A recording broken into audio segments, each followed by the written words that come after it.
یہ مہینہ محرم کا مہینہ ہے۔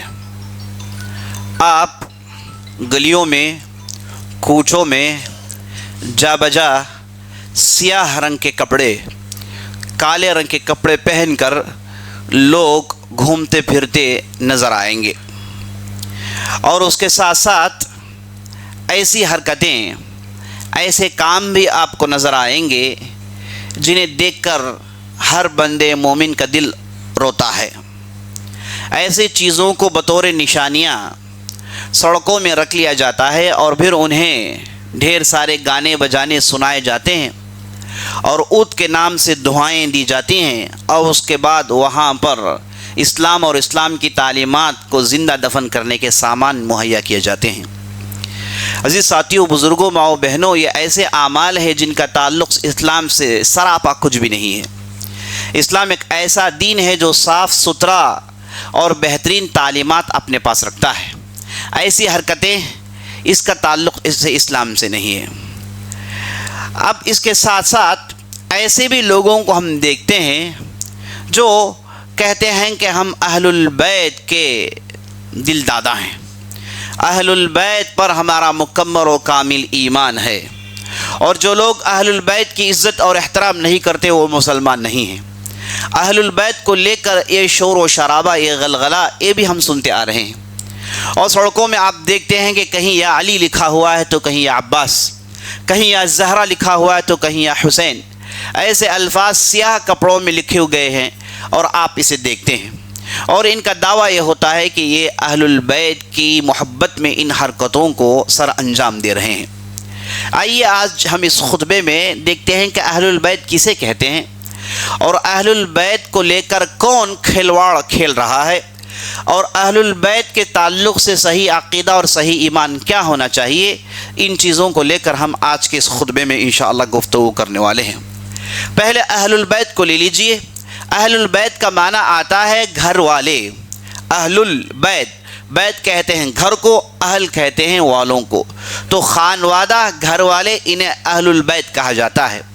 لیکن یہاں پر گھر والے سے مراد وہ گھر والے جن کا تعلق محمد رسول اللہ صلی اللہ علیہ وسلم سے ہے، تو اس کا معنی یہ بنتا ہے اہل بیت رسول اللہ صلی اللہ علیہ وسلم، اللہ کے رسول صلی اللہ علیہ وسلم کے گھر والے، انہیں اہل البیت کہا جاتا ہے۔ اہل البیت کے تعلق سے قرآن نے، اللہ سبحانہ و تعالیٰ نے ارشاد فرمایا، انما یرید اللہ لیذہب عنکم الرجس اہل البیت ویطہرکم تطہیرا۔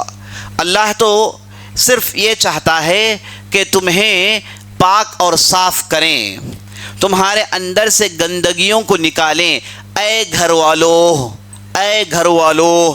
تو اللہ سبحانہ و تعالیٰ نے یہاں پر نبی صلی اللہ علیہ وسلم کے خانوادے کو بلا کر اللہ نے کہا کہ ہم آپ سے یہ چاہتے ہیں کہ ہم آپ کو پاک کر دیں۔ اور نبی صلی اللہ علیہ وسلم نے اہل البیت کے تعلق سے بہت ساری احادیثیں سنائی۔ ایک حدیث میں آپ صلی اللہ علیہ وسلم نے ارشاد فرمایا، اہل البیت، میرے خاندان والوں سے محبت کرنا یہ ایمان کی نشانی ہے۔ دوسری روایت مسلم کے اندر ہے جس میں نبی صلی اللہ علیہ وسلم نے ارشاد فرمایا، گھر والے یعنی اہل البیت سے ایمان، اہل البیت سے محبت رکھنا یہ ہر مومن بندے کا شیوا ہوتا ہے۔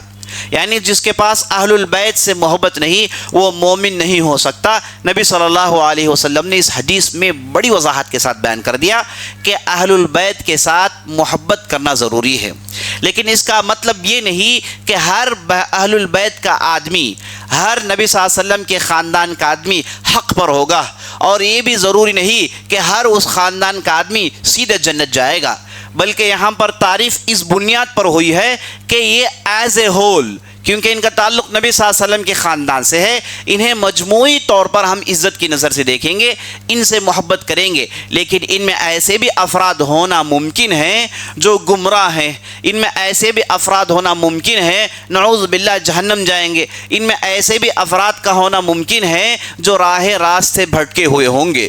تو اہل البیت کا اطلاق جن لوگوں پر بھی ہوتا ہے انہیں مجموعی طور پر ہم محبت کریں گے، لیکن انڈیویجول کو لے کر اس وقت ہم محبت کریں گے جب اس کے پاس اہل البیت کے دعوے کے ساتھ اس کے پاس دین بھی ہو۔ آدمی سے محبت کرنے کا قاعدہ اسلام نے ہمیں پہلے ہی بتا دیا، کسی بھی آدمی سے محبت کرنا ہے تو اس کی بنیاد اس کا دین ہے. جس کے پاس جتنا زیادہ دین ہے اس سے اتنا ہی زیادہ محبت کرنا چاہیے. جس کے پاس جتنا دین کم ہے اس سے اتنی ہی محبت کم ہونی چاہیے. تو جیسے ہی دین پر عمل، دین سے لگاؤ، اللہ اور اللہ کے رسول کے قریب ہوتے جائیں گے تو ہم مومن بندے ان مومنین سے زیادہ محبت کریں گے. اور جیسے ہی ان کا دین اور ایمان گھٹتے جائے گا تو ہماری محبت بھی ان کے ساتھ گھٹتے جائے گی. تو یہی اصول اہل البیت کے ساتھ بھی اہل علم نے لاگو کیا کہ اہل البیت نبی صلی اللہ علیہ وسلم کے خاندان والے صرف یہ ہونا کافی نہیں کہ وہ سیدھے جنت چلے جائیں گے، بلکہ اس کے ساتھ ان کے پاس صحیح ایمان، صحیح عمل اور صحیح اخلاق ہونے کی ضرورت ہے. تو یہ چند باتیں تھیں اہل البیت کو لے کر. اب اہل البیت جنہیں نبی صلی اللہ علیہ وسلم کا خاندان کہتے ہیں وہ کون کون سے افراد ہیں؟ نبی صلی اللہ علیہ وسلم کی کوئی اولاد نہیں تھی، ہم جانتے ہیں. آپ صلی اللہ علیہ وسلم کے کوئی نرینہ اولاد نہیں تھی. آپ کے ہاں جتنے بھی لڑکے پیدا ہوئے وہ بچپن میں وفات پا گئے. سب سے مشہور ابراہیم رضی اللہ عنہ جو بچپن ہی میں ان کی وفات ہو گئی، اور القاسم آپ صلی اللہ علیہ وسلم کے ایک دوسرے چہیتے لڑکے، ان کی بھی وفات بچپن ہی میں ہو گئی. اور بعض روایتوں کے مطابق طاہر اور طیب کے نام سے بھی آپ صلی اللہ علیہ وسلم کے ہاں لڑکے ہوئے ہیں اور ان کی بھی وفات بچپن ہی میں ہو گئی. تو آپ صلی اللہ علیہ وسلم کی نرینہ اولاد یہ کوئی موجود نہیں رہی جب آپ صلی اللہ علیہ وسلم اس دنیا کو چھوڑ کر جا رہے تھے. تو آپ صلی اللہ علیہ وسلم کے ہاں صرف ان کی لڑکیاں تھیں، زینب، ام کلثوم، فاطمہ، یہ دوسرے جو تھی یہ آپ صلی اللہ علیہ وسلم کی بیٹیاں، یہ نبی صلی اللہ علیہ وسلم کی لڑکیاں تھیں. تو آدمی کی نسل بڑھتی ہے ان کے لڑکوں سے، لڑکیوں سے نہیں. تو نبی صلی اللہ علیہ وسلم کے ہاں کوئی لڑکا نہیں ہے جس کی شادی ہوئی ہو یا پھر جس کے ہاں اولاد ہوئی ہو، ایسی کوئی ہمیں خبر نہیں ملی ہے. تو اس سے معلوم ہوا کہ آپ صلی اللہ علیہ وسلم کے ہاں صرف بیٹیاں تھیں. تو پھر آپ صلی اللہ علیہ وسلم کی نسل کیسے بڑھتی؟ تو یہ جاننا ضروری ہے. آپ صلی اللہ علیہ وسلم کی نسل بڑھتی ہے 4 افراد کے لڑکوں سے، 4 افراد کے نسل سے. پہلے علی رضی اللہ عنہ کی نسل.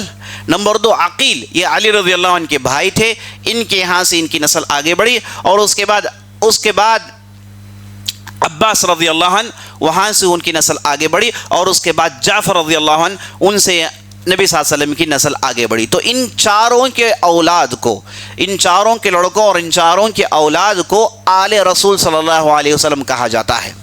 تو ان کی نسل آج بھی موجود ہے اور ساری دنیا میں یہ نسل دیکھنے کو ملتی ہے. خود ہمارے یہاں بھی بعض لوگ جو ان سے ان کا رابطہ ہے، ان سے ان کا تعلق ہے، موجود ہے. اور بعض لوگ ان میں ایسے بھی ہیں جو منہ کا دعویٰ کرتے ہیں، ان کے پاس کوئی اس کے لیے ثبوت نہیں. اگر کس کے پاس واقعی ثبوت ہے، پراپر اس کے پاس شجرہ ہے، وہ اپنے نام کے سامنے سید لکھتا ہے تو اس کے لیے بھرپور جائز ہے اور یہ فخر کا باعث ہے. لیکن جن لوگوں کے پاس اس کا کوئی ثبوت نہیں، ایسے ہی انہوں نے اپنے ناموں کے سامنے سید ڈال لیا ہے، تو ایسے لوگوں کے لیے بہت ہی خطرناک وعید ہے. نبی صلی اللہ علیہ وسلم نے ایسے لوگوں پر لعنت بھیجا جو اپنی نسل کو دوسرے نسلوں میں داخل کرتے ہیں. تو یہ نبی صلی اللہ علیہ وسلم کا نسل ہے. آل جعفر، آل علی، آل عباس اور آل عقیل، ان چاروں کے ذریعے سے نبی صلی اللہ علیہ وسلم کی نسل آگے بڑھی اور انہیں آل البیت، انہیں اہل البیت کہا گیا. تو یہ جب اہل البیت ہیں تو یہ جو اہل تشیع حضرات ہیں جو یہ تمام حرکتیں کرتے ہیں، ان ایام میں تعزیے پیٹتے ہیں، ان ایام میں کیا کچھ نہیں کرتے ہم سب جانتے ہیں، جن کا تعلق اسلام سے سراپا ہے ہی نہیں. نبی صلی اللہ علیہ وسلم نے کہا لیس منا من شق جیوبہ، ہم میں سے وہ آدمی نہیں ہے جو جب ماتم کرے تو اپنے کلوں کو پیٹے، اپنے لباس کو پھاڑے اور چیخے اور جاہلیت کے دعوے بلند کرے. نبی صلی اللہ علیہ وسلم نے ایسے لوگوں سے تعلق سے کہا کہ یہ ہم میں سے نہیں ہے. اب یہاں پر جو خون بہانا، یہاں پر جو سینے کو پیٹنا ہے، اس کی جواز، اس کی دلیل کہاں سے ملتی ہے؟ یہ سراپا ایسا عمل ہے جس سے اسلام کا کوئی تعلق نہیں. تو اہل تشیع شیعہ حضرات یہ کہتے ہیں کہ ہم اہل البیت کے دعوے دار ہیں، بلکہ ان کے پاس ایمان کے 6 ارکان نہیں بلکہ اس سے زیادہ ہیں. ان میں سے ایک رکن اہل البیت سے محبت ہے. تو انہوں نے اہل البیت کو لے کر اتنا شور شرابہ مچایا، اتنا ورغلایا کہ انہوں نے حقیقت کو بلا دیا. اگر ہم تاریخ کا مطالعہ کریں گے، اہل البیت کے ساتھ مکمل عزت کا سلوک کرنے والے، ان کا مکمل ان کا مرتبہ انہیں دینے والے اہل السنہ والجماعت تھے، یہ شیعہ حضرات نہیں تھے، بلکہ انہوں نے تاریخ میں اہل البیت کے ساتھ گستاخیاں کی ہے، اس کے تو جا بجا دلائل ملتے ہیں۔ اہل البیت کو لے کر ان کے ساتھ انہوں نے کیا کیا گستاخیاں نہیں کی۔ پہلی گستاخی سن لیجیے، ابھی آپ کو میں نے بتایا اہل البیت سے مراد گھر والے، گھر میں سب سے پہلا کون سا فرد ہے جس کا شمار گھر والوں میں ہوتا ہے؟ آپ لوگ کہیں گے گھر کا جو بڑا ہے وہ، اور اس کے بعد اس کی بیوی، اور اس کے بعد اس کے بچے، یہی خانوادہ ہوتا ہے۔ خانوادے میں شوہر کے بعد دوسرے درجے میں آتی ہے بیوی، اور اسی سے گھر چلتا ہے، اور وہی گھر کی ملکہ ہوتی ہے، اور وہی گھر کی سب سے اہم فرد ہوتی ہے۔ لیکن ان گستاخ کرنے والوں نے، ان گستاخیوں نے یہ کہا کہ نبی صلی اللہ علیہ وسلم کے خاندان میں آپ صلی اللہ علیہ وسلم کی چہیتی بیوی مائی عائشہ نہیں ہیں۔ اگر ہم میں سے کوئی آدمی اپنے گھر جا کر کہے اپنی بیوی کو کہ تو میرے خانوادے میں سے نہیں ہے، تو میرے خاندان میں سے نہیں ہے، تو بیوی بیلن لے کے دوڑائے گی، بیلن لے کے کہے گی کہ تم باہر چلے جاؤ، یہ کیا بات کر رہے ہو، مجھے سے تو گھر ہے، میں ہی تو پورا گھر چلاتی ہوں، میں ہی تو گھر کی بنیاد ہوں۔ لیکن ان گستاخیوں نے نبی صلی اللہ علیہ وسلم کے ساتھ ایسی گستاخی کی، آپ صلی اللہ علیہ وسلم کی چہیتی بیوی، آپ صلی اللہ علیہ وسلم جن کے مانڈی پر آپ صلی اللہ علیہ وسلم نے اپنی جان چھوڑی، آپ صلی اللہ علیہ وسلم نے جن کے گھر میں اپنی آخری لمحات گزارے، اور آپ صلی اللہ علیہ وسلم کی پوری باتیں جاننے والی، بہترین دین کی تعلیم یافتہ، بہترین قرآن کی مفسرہ، محدثہ، فقیہ، ان کا مقابلہ کرنے کے لیے بڑے بڑے صحابہ کھڑ نہیں سکتے، ایسی خاتون جنت، ایسی مبارک ہستی جن کی برات اللہ نے قرآن میں نازل کی، اور لوگوں نے جب ان کی عزت میں اپنی زبانیں ڈالی تو اللہ سبحانہ و تعالیٰ نے انہیں ایسا ڈرایا اور کہا کہ آگے چل کر ایسا کرو گے تو بہت بڑا عذاب آئے گا۔ تو اللہ سبحانہ و تعالیٰ نے ساتوں آسمان کے اوپر سے جس شخصیت کی برات نازل کی اور جس شخصیت کے لیے مدافعت کی، انہیں پاک باز ثابت کیا، انہیں پاک دامن ثابت کیا، ان گستاخوں نے اس دامن پر کیچڑ اچھالنے میں ذرا سی بھی کسر نہیں چھوڑی، نعوذ باللہ۔ ایسی باتیں کرتے ہیں کہ ہم یہ کہنے پر مجبور ہو جاتے ہیں یہ باتیں کرنے والا آدمی کوئی عقل مند نہیں ہے، کوئی عقل مند نہیں ہے، عقل اس کا کہیں مار کھا گیا ہے، کہیں اس کا عقل ڈسٹرب ہو گیا ہے، کہیں فیوز آؤٹ ہو گیا ہے۔ ایسے ہی لوگ ایسی باتیں کر سکتے ہیں۔ کوئی عقل مند آدمی یہ کہے گا کہ نبی صلی اللہ علیہ وسلم کی بیوی ان کے خاندان سے نہیں ہے، کوئی عقل نہیں مانتا، بلکہ قرآن نے تو صاف کہہ دیا بیوی خاندان میں سے ہوتی ہے۔ اس کی مثال سنتے چلیے، اللہ سبحانہ و تعالیٰ نے ابراہیم علیہ السلام کے پاس 3 فرشتے بھیجے۔ ان کا کام یہ تھا کہ قوم لوط پر عذاب لائیں، اس سے پہلے وہ ابراہیم علیہ السلام سے گزرتے ہیں تاکہ ان سے ملاقات ہو جائے۔ اور جب یہ ابراہیم علیہ السلام کے پاس آئے، ابراہیم علیہ السلام انہیں انسان سمجھ کر ان کے لیے ایک بچڑا ذبح کر کے اس کے گوشت کو ان کی خدمت میں پیش کیا۔ لیکن ملائکہ تھے، وہ گوشت پوشت کھاتے نہیں۔ انہوں نے جب کھانے سے اعراض کیا تو ابراہیم علیہ السلام ڈر گئے۔ تو پھر ملائکہ نے کہا کہ ابراہیم آپ ڈریے مت، ہم اللہ کی طرف سے بھیجے ہوئے فرشتے ہیں، ہمیں اللہ نے آپ کو خوشخبری دینے کے لیے اور اس کے بعد لوط علیہ السلام پر عذاب لانے کے لیے آپ کی طرف بھیجا ہے۔ تو ابراہیم علیہ السلام نے کہا کہ یہ کون سی خوشخبری ہے؟ تو ملائکہ نے کہا کہ ہم تمہیں اسحاق کی خوشخبری سناتے ہیں اور اس کے بعد یعقوب علیہ السلام کی خوشخبری سناتے ہیں۔ وہاں پر ابراہیم علیہ السلام کی بیوی جن کا نام سارہ تھا وہ کھڑی ہوئی تھی، اور جیسے ہی اس خوشخبری کو سنتی ہیں تو تعجب میں کہتی ہیں کہ انا الد وہذا بعلی شیخہ، میں اس عمر میں جنوں گی، میں اس عمر میں جننے والی ہوں جبکہ میرا شوہر تو بوڑھا کھوسٹ ہے جس کی عمر 99 ہے، 100 سال کو پہنچ گئے ہیں، ایسے یہاں کیسے بچہ ہو سکتا ہے؟ تو ملائکہ نے کہا قالوا اتعجبین من امر اللہ رحمت اللہ وبرکاتہ علیکم اہل البیت۔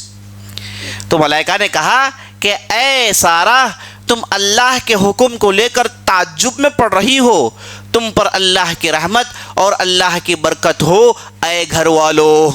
تو یہاں پر اللہ سبحانہ و تعالیٰ نے گھر والوں کہہ کے مائی سارہ سے مخاطب کیا، تو معلوم ہوا مائی سارہ ابراہیم علیہ السلام کی بیوی تھی اور وہ ان کے خانوادے سے تھی اور ان کے گھر سے تھی۔ تو پھر اللہ نے وضاحت کے ساتھ کہہ دیا کہ بیوی گھر میں ہوتی ہے، بیوی کا تعلق گھر سے ہے۔ تو ان ظالموں نے کہا کہ مائی عائشہ یہ نبی صلی اللہ علیہ وسلم کی نسل سے نہیں ہے۔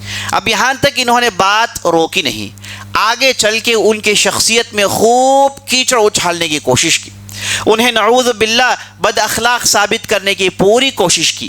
یہاں تک نہیں بلکہ ان کی کوئی مجلس ختم نہیں ہوتی جب تک کہ وہ ابوبکر، عمر اور مائی عائشہ پر لعنتیں نہیں بھیج دیتے۔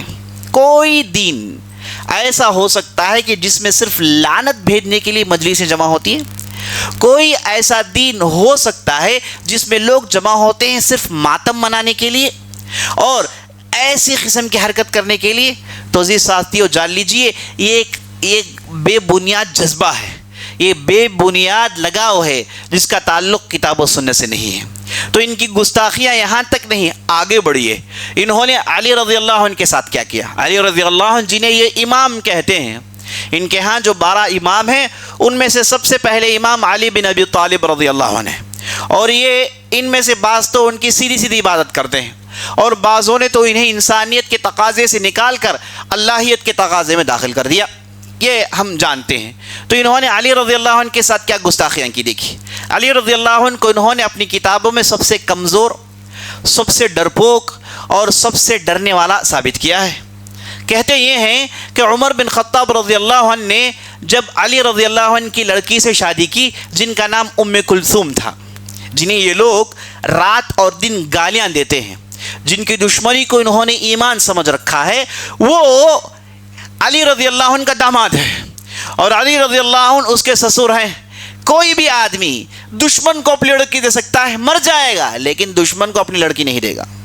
اپنا پورا مال دے سکتا ہے، اپنی پوری دولت دے سکتا ہے، لیکن لڑکی ہرگز نہیں دے سکتا۔ یہاں تو تاریخ صاف اس پر گواہ ہے کہ عمر بن خطاب رضی اللہ عنہ نے ام کلثوم بنت علی بن ابی طالب سے شادی کی، اور اس اعتبار سے علی رضی اللہ عنہ عمر بن خطاب کے سسر ہیں اور عمر بن خطاب رضی اللہ عنہ علی رضی اللہ عنہ کے داماد ہیں۔ اگر کسی سے دشمنی ہوتی تو کیا وہ اپنی لڑکی کو دیتا؟ اگر کسی سے نفرت ہوتی کیا وہ اپنی لڑکی کو دیکھتا؟ تو اس سے ہم کو معلوم ہو جانا چاہیے کہ یہ جو کہا جاتا ہے اہل بیت پر ظلم ہوا اور ساری دنیا دیکھتے رہی، اہل بیت کے یہ لوگ دشمن ہیں، یہ جو اہل سنہ جو کہتے ہیں یہ اہل بیت کے دشمن ہیں، یہ جو نعرے، یہ جو شور شرابہ جو اچھالا جاتا ہے دن اور رات، یہ بے بنیاد ہے۔ اگر یہ بنیاد پر ہوتا تو عمر بن خطاب رضی اللہ عنہ کو علی بن ابی طالب کبھی بھی اپنی لڑکی نہیں دیتے، دشمن بھی نہیں دیتا۔ بھائی دولت چلی جائے، عزت چلی جائے، لیکن لڑکی کے آبرو نہیں جا سکتے، دشمن کے حوالے کوئی نہیں کر سکتا اپنی لڑکی۔ لیکن یہ لوگ یہ کہتے ہیں کہ ہاں عمر نے شادی کی رضی اللہ عنہ اور علی بن ابی طالب خاموش رہے، ان کے اندر اتنی دلیری اور اتنی شجاعت نہیں تھی کہ آگے بڑھ کے عمر بن خطاب کو اس چیز سے روکے، اور وہ ڈر کے مارے، کیونکہ عمر بن خطاب امیر المومنین تھے، ڈر کے مارے انہوں نے خاموشی اختیار کی اور کہا کہ تم میری لڑکی سے شادی کر لو۔ کتابوں میں انہوں نے صاف لکھا ہے کہ ذالک فرج غصبناہ، وہ جو شادی ہوئی وہ ہم سے چھین کر زبردستی شادی ہوئی، مجالسی نے اپنی کتاب میں لکھا ہے۔ تو اس سے معلوم ہوا عزیز ساتھیو، یہ علی رضی اللہ عنہ کو جنہیں انہوں نے اپنا سب سے بڑا امام کہا، وہاں انہوں نے ان کے ساتھ انتہائی گستاخیاں کی، ان کے ساتھ بدسلوکی کی، انہیں گالیاں دی۔ ہم تو علی رضی اللہ عنہ کو شیر خدا کہتے ہیں، فاتح خیبر کہتے ہیں۔ خیبر میں مرحب کو ایک ہی وار میں موت کے گھاٹ اتارنے والے علی بن ابی طالب تھے۔ علی بن ابی طالب وہ آدمی ہیں جب بدر کے میدان میں 3 بڑے مشرکین کے سرغنوں نے جب دعوت مبازرت دی، کہا کہ تم میں سے 3 لوگ آئیں، ہم میں سے 3 لوگ آئیں گے، پہلے ان تینوں کے درمیان فیصلہ ہوگا، اس کے بعد عام لڑائی ہوگی۔ تو نبی صلی اللہ علیہ وسلم نے ادھر علی بن ابی طالب کو بھیجا۔ علی بن ابی طالب نے ایک ایک وار دو مشرکین کے سروں میں مارے اور آنن فانن انہیں موت کے گھاٹ میں اتار دیا۔ یہ دلیر ہستی علی بن ابی طالب ہے۔ انہیں ہم تاریخ میں ایسے ہی دیکھے ہیں۔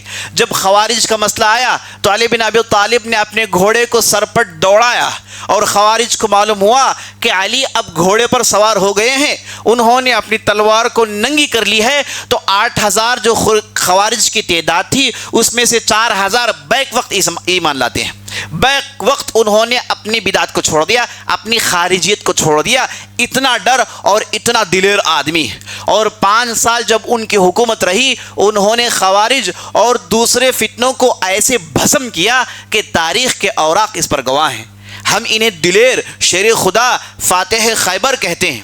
ان کے تعلق سے ہم کہتے ہیں کہ 10 انگلیاں 10 چراغ، اللہ نے انہیں ہر فن میں مولا بنایا تھا۔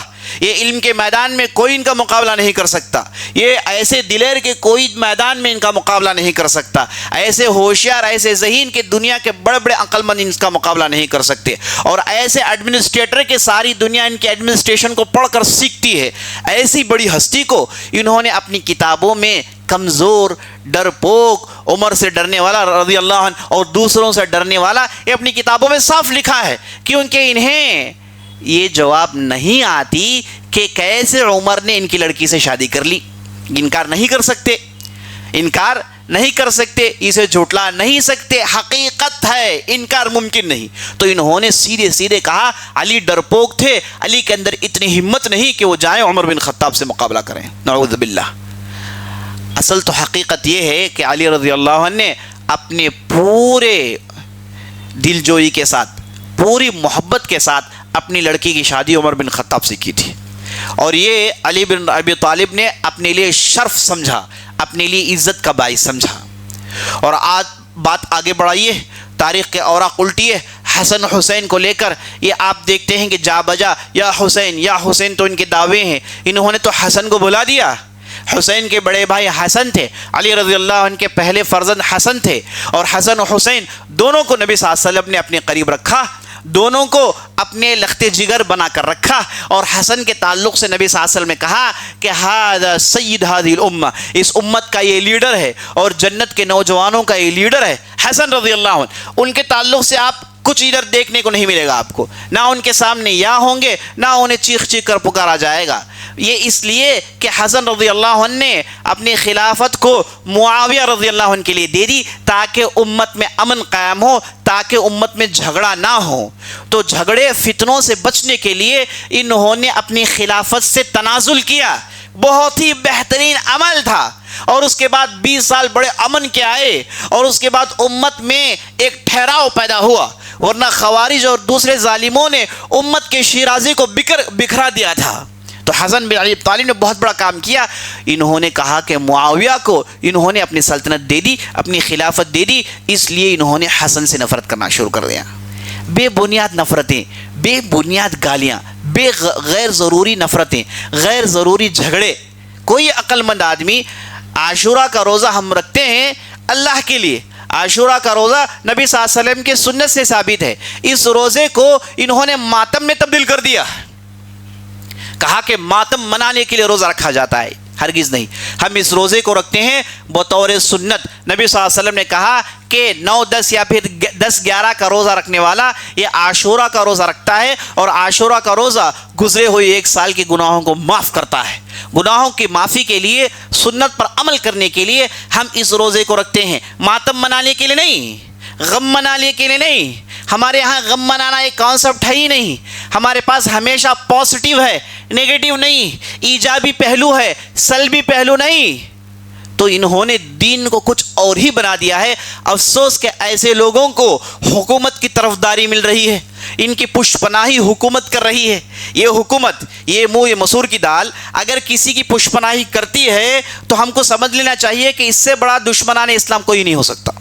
یہ چن چن کر جہاں جہاں اسلامی دشمن ہیں انہیں پکڑ کے ان کو سپورٹ کرتے ہیں تاکہ مسلمانوں کا جو شیرازہ ہے وہ بکھر جائے اور مسلمانوں کا جو جماوڑا ہے یہ ٹوٹ جائے. تو جب انہوں نے ایسے لوگوں کی طرفداری کی, انہیں سپورٹ کیا, تو عقل مندوں کے لیے سمجھنے میں تھوڑی دیر کے لیے بھی تاخیر نہیں ہو سکتی کہ یہ باطل میں ہے, اس لیے باطل لوگ ان باطل لوگوں کو پسند کرتے ہیں. ھذا باللہ التوفیق وصلی اللہ علی نبینا محمد وعلی آلہ وصحبہ اجمعین. والسلام علیکم ورحمۃ اللہ وبرکاتہ.